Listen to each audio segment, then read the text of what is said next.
بسم اللہ الرحمن الرحیم۔ قابل رشک شوق علم، محمد بن سعید۔ ہاسٹل والے اللہ کا خوف کر، کہیں اس صالح انسان کو مار نہ ڈالنا اور اس کا خون اپنے سر نہ لینا، اسے اپنے ہاسٹل سے نہ نکالنا۔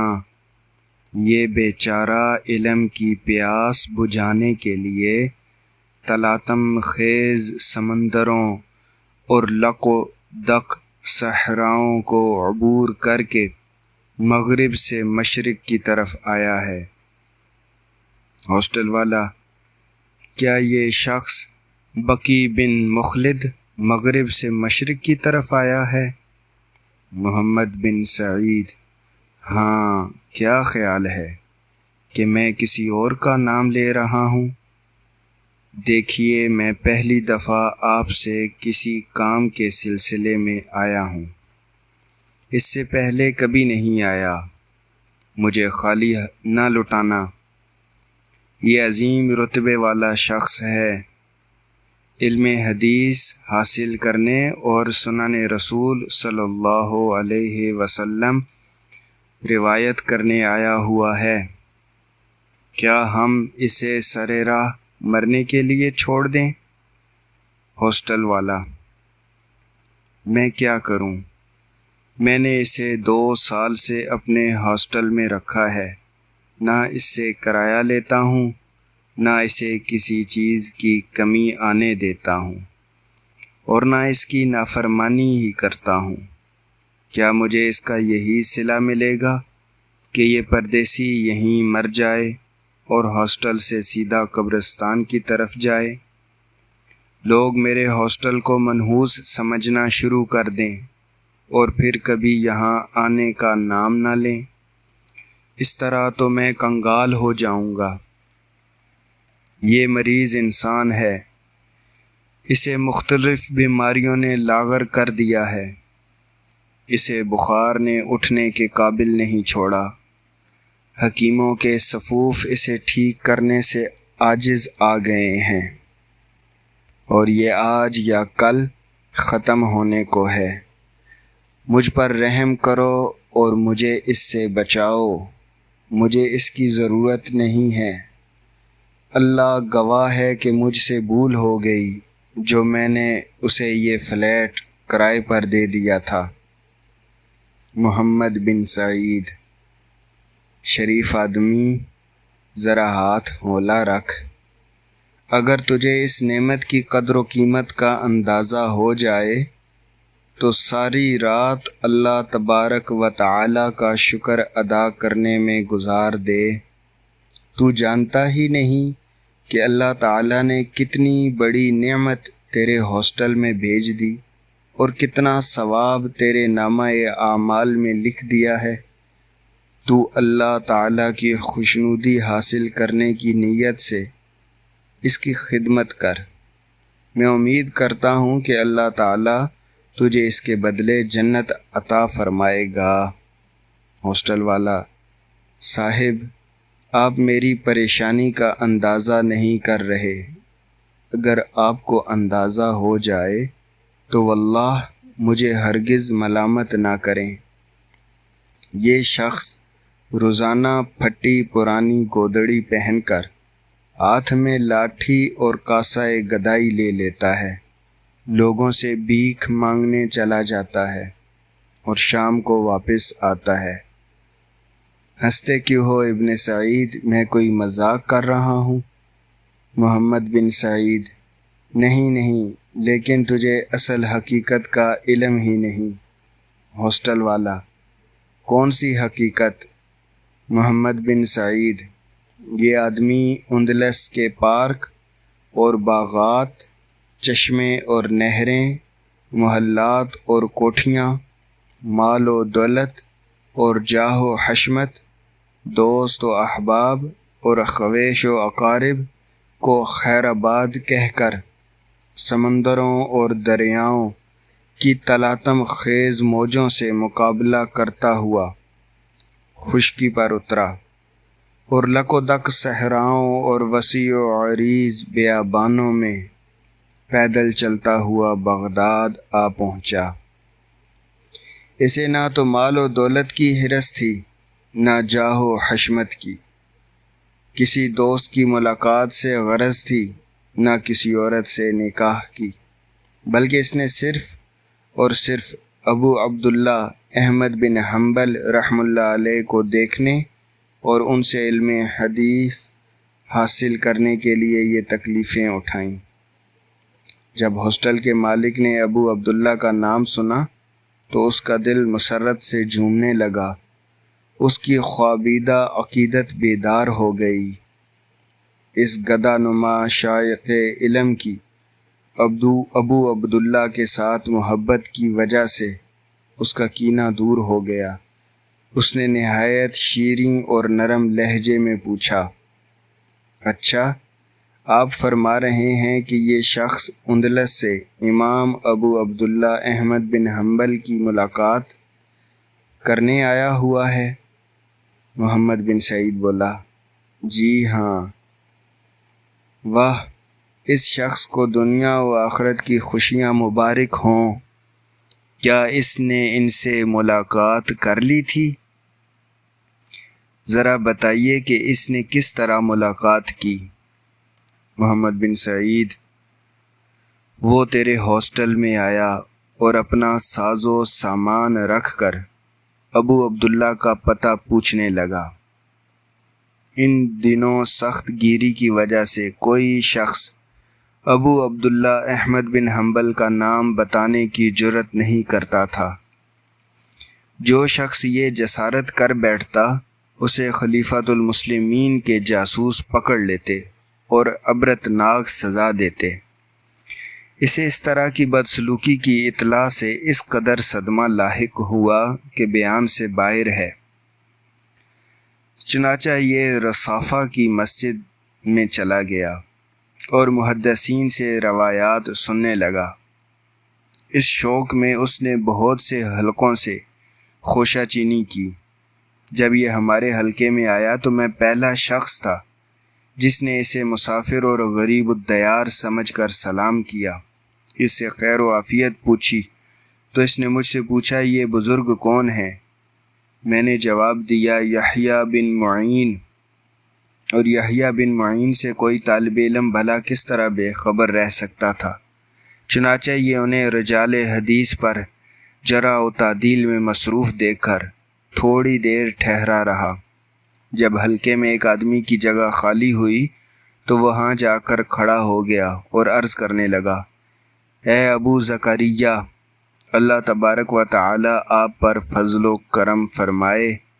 میں غریب الدیار ہوں اور ایک سوال پوچھنا چاہتا ہوں، لہٰذا مجھے جواب سے محروم نہ رکھیے گا۔ شیخ نے فرمایا، پوچھیے۔ چنانچہ اس نے جس محدث سے ملاقات کی تھی ان کے متعلق شیخ سے پوچھنا شروع کیا تو شیخ نے بعض کی توثیق کی اور بعض پر جرح کی۔ چنانچہ اس نے ہشام بن عمار کے متعلق پوچھا۔ اس نے ان سے بہت سی روایات کا سماع کیا تھا۔ شیخ نے جواب دیا، ابو الولید ہشام بن عمار دمشق کے پیش امام، وہ سکہ سے بھی اوسق ہیں، اگر ان کی چادر کے نیچے کبر بھی ہوتا تو انہیں نقصان نہ دیتا، کیونکہ وہ خیر و فضل میں لاسانی انسان ہیں۔ یہ سن کر حلقے والے چیخ اٹھے، اللہ آپ پر رحم فرمائے، اتنی تعدیل ہی کافی ہے، اپنا سوال بدلیے۔ تو اس نے اپنے قدموں پر کھڑے کھڑے یہ سوال کر دیا کہ مجھے صرف ایک آدمی احمد بن حنبل کے متعلق بتائیے کہ وہ کیسے انسان ہیں۔ یہ سن کر اہل حلقہ پر سناٹا طاری ہو گیا اور شیخ پر بھی سکتہ نمایاں ہونے لگا۔ ابو زکریا نے تعجب سے اس کی طرف دیکھا، گویا وہ کہنا چاہتے ہوں، کیا احمد کے متعلق بھی کوئی پوچھنے والا ہے؟ کیا تو اس کا نام لینے کی جرأت کر رہا ہے؟ گویا شیخ پر خوف طاری ہوا چاہتا تھا، مگر ان کا ایمان غالب آ گیا۔ انہوں نے سلطان کے غیظ و غضب کو پس پشت ڈال کر فرمایا، بھائی تیرا ملک کون سا ہے؟ ہم آپ کو احمد بن حنبل کا حال بیان کرتے ہیں۔ شیخ لمحہ بھر خاموش ہوا اور پھر بڑی جرأت سے بولا، وہ مسلمانوں کے امام ان سے بہتر اور افضل انسان ہیں۔ یہ سن کر لوگوں کی آنکھیں کھلی کی کھلی رہ گئیں۔ وہ اس بات سے خوف زدہ ہو گئے کہ مبادا انہیں سلطان وقت کے جلاد پکڑ کر لے جائیں۔ اس کے بعد یہ مسافر لوگوں سے ابو عبداللہ کا گھر پوچھنے لگا تو کچھ لوگ ڈر کی وجہ سے کنی کترا گئے کہ کہیں یہ بادشاہ کا جاسوس نہ ہو اور ہم مارے جائیں۔ کچھ لوگ چند قدم ساتھ چل کر واپس لوٹ جاتے۔ اس طرح پوچھتا پوچھتا یہ ان کے گھر تک پہنچ گیا۔ ہاسٹل والا یہ سن کر حیرت میں ڈوب گیا اور پوچھنے لگا، اس نے ان پر مصائب و آلام کے دنوں میں ملاقات کی؟ جی ہاں۔ جب اس نے دروازہ کھٹکھٹایا تو ابو عبداللہ نے دروازہ کھول دیا۔ اس نے کہا، میں غریب الدیار مسافر ہوں اور بڑی دور سے آیا ہوں۔ ابو عبداللہ نے فرمایا، خوش آمدید، کہاں سے آئے ہو؟ جی اندلس سے آیا ہوں۔ فرمایا، افریقہ سے؟ نہیں جی، اس سے بھی دور دراز مقام سے۔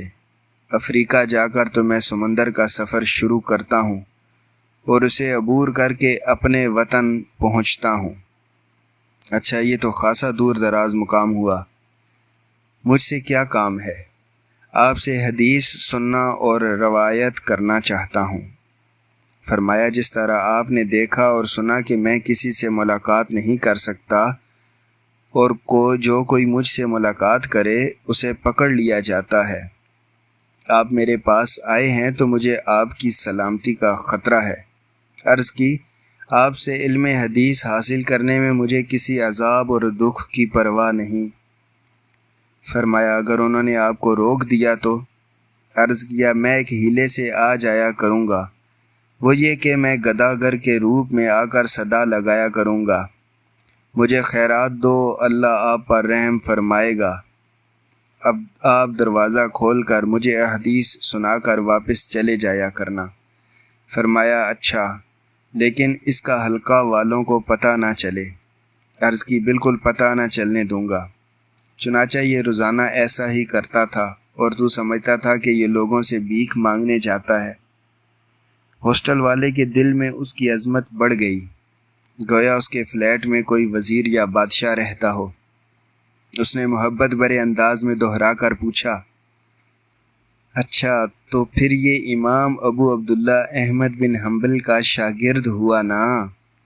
جی ہاں، اور یہ اسی طرح علم حدیث حاصل کرتا رہا یہاں تک کہ امام احمد کی آزمائش ختم ہو گئی اور ان سے پابندیاں اٹھا لی گئیں۔ واسق کا بیٹا متوکل علی اللہ حکمران بن گیا۔ اس نے اہل السنہ کا مذہب حقہ زندہ کیا اور بدعات کی کمر توڑ ڈالی۔ امام احمد بن حنبل کو اللہ تعالیٰ نے صبر کا بدلہ عطا فرمایا اور ان کے ذریعے اپنے دین اسلام کی اس طرح حفاظت فرمائی جس طرح ارتداد کے موقع پر حضرت ابو بکر صدیق رضی اللہ عنہ کی مدد فرمائی تھی۔ آج الحمدللہ وہ اس امت کے مقتدا اور پیشوا ہیں۔ وہ اس مسافر کی عظمت سے کما حقہ آگاہ ہو گیا۔ فرماتے ہیں کہ یہ انسان حقیقی طالب علم ہے۔ ہاسٹل کا مالک کہنے لگا، جزاک اللہ یا ابن سعید، آپ نے اس انسان کا تعارف کرا کر مجھ پر احسان فرمایا، آؤ اس کے پاس چلیں اور اس کی تیمارداری کریں۔ حضرت بقی بن مخلد اس وقت اپنے کمرے میں وطن سے دوری اور پردیس میں بیماری کے صدمے سے نڈھال پڑے ہوئے تھے۔ جب کبھی ہوش میں آتے تو اپنے ارد گرد بکھری ہوئی کتابوں سے دل بہلا لیتے اور جب بیماری کا غلبہ ہوتا تو کانپتے کراہتے ہوئے چٹائی پر لیٹ جاتے۔ چنانچہ یہ دونوں ان کے پاس گئے اور ان کی خیر و عافیت دریافت کرنے لگے۔ ابھی یہ تیمارداری کر ہی رہے تھے کہ ہاسٹل کے باہر عوام الناس کے قدموں کی چاپ سنائی دینے لگی اور غلغلہ بلند ہونے لگا کہ وہ تشریف لے آئے۔ وہ تشریف لے آئے۔ انہوں نے باہر نکل کر دیکھا تو حد نگاہ تک بازار لوگوں سے کھچا کھچ بھرا ہوا ہے۔ دکاندار اور خریدار جلوس کے پیچھے کشاں چلے آ رہے ہیں۔ جب انہوں نے شاہراہ عام کے دونوں راستوں کے استقبالی ہجوم سے اس عظیم الشان جلوس کا سبب پوچھا تو انہوں نے فرمایا کہ امام ابو عبداللہ احمد بن حنبل اس ہوٹل میں کسی بیمار مسافر کی مزاج پرسی کرنے تشریف لا رہے ہیں۔ یہ سن کر ہوٹل کے مالک پر شادی مرگ طاری ہونے لگا۔ زہے قسمت، آج میرے ہاسٹل میں وہ عظیم ہستی تشریف لا رہی ہے جس کے دیدار کو حکمرانوں کی آنکھیں ترستی رہ جاتی ہیں۔ وہ مارے خوشی کے کبھی ادھر جاتا کبھی ادھر۔ اس کے دل میں مسرت و شادمانی کی موجیں اٹھنے لگیں اور وہ وفور شوق سے اپنی جگہ قرار نہیں پکڑ رہا تھا۔ جب امام ابو عبداللہ کمرے میں داخل ہوئے تو ہجوم پرسکون ہو کر بیٹھ گیا۔ سینکڑوں طلباء نے کرتاسییں اور دعاتیں کھول لیں اور کان لگا کر بیٹھ گئے۔ آپ نے مزاج پرسی کے بعد فرمایا، یا ابا ابن عبد الرحمن ابشر بآواب اللہ اعلاک اللہ الی العافیۃ ومسح عنک بیمینہ الشافیہ۔ طلباء حدیث نے ان الفاظ کو اپنے رجسٹروں میں لکھ لیا اور واپس چلے گئے۔ اس دن سے یہ ہاسٹل ائمہ اور طلباء حدیث کے ٹھہرنے کی جگہ قرار پایا۔ دن بھر ہزاروں افراد یہیں خورد و نوش کرتے اور یہیں قیام کرتے۔